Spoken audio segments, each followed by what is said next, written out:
All India Congress कमिटीची Goa in-charge secretary आहे मी आणि ह्या मतदारसंघामध्ये प्रचार करण्यासाठी मला AICCने पाठवलेलं आहे आणि निश्चितच गॅरंटीज ज्या आहेत आपल्या त्या गॅरंटीज इथे व्यवस्थितरित्या पोचता आहेत की नाही, लोकांपर्यंत त्याची माहिती पोचते आहे की नाही, हे सगळं तपासणी करण्यासाठी इथे आलेली आहे. इथे आल्यावर बघून कालचा प्रतिसाद, सगळ्या लोकांचा उत्साह, निश्चितच राजूबाबा आवळे आमदार जे मागच्या वेळेस त्यांनी नेतृत्व इथनं केलं होतं, परत एकदा मागच्यापेक्षा डबल लीडने जिंकून येतील याची खात्री मला. लाडकी बहीण योजना त्यांनी, मला असं वाटतं की त्यांनी योजना ती लाडकी बहीण या नावाखाली जेव्हा मध्य प्रदेशचं सरकार त्यांचं आलं त्या अनुषंगाने लोकसभेनंतर इथे ती योजना चालू केली, पुढचं हे इलेक्शन नजरेत ठेवून.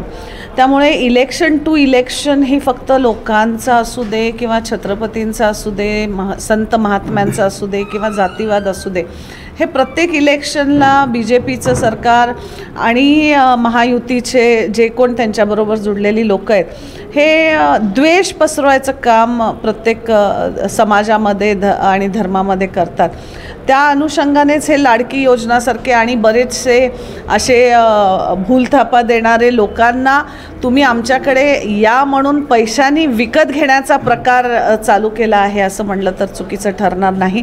कारण शेवटी आमचाच पैसा ते आम्हाला असं इलेक्शनच्या आधी अशा पद्धतीने, म्हणजे म्हणतो ना आपण की 2 दिवस आधी वाटले तर वेगळे पडतात आणि लिगली वाटले तर वेगळे पडतात. जरा स्पष्ट बोलायची सवय असल्यामुळे लाडकी बहीण योजना ही मला त्याच्यातली वाटते. जे डिमॉनिटायझेशनच्या वेळेस मोदी साहेबांनी केलं की काळा पैसा बाहेरनं आत आणतो, त्याच्यातलाच हा पण प्रकार आहे. काळा पैसा गोरा करायचा आणि लोकांना विकत घ्यायचं कामची योजना मला वाटते, दुसरं काही नाही. तिला कोणी असं थांबवू शकत नाही. थांबवणारे असे बरेच जण बोलत गेले की भले भले बोलून गेले की काँग्रेस मुक्त भारत करणार आणि आता महाविकास आघाडी मुक्त आम्ही हे करणार. शक्य नाही आहे. आमच्या पक्षाला एक इतिहास आहे.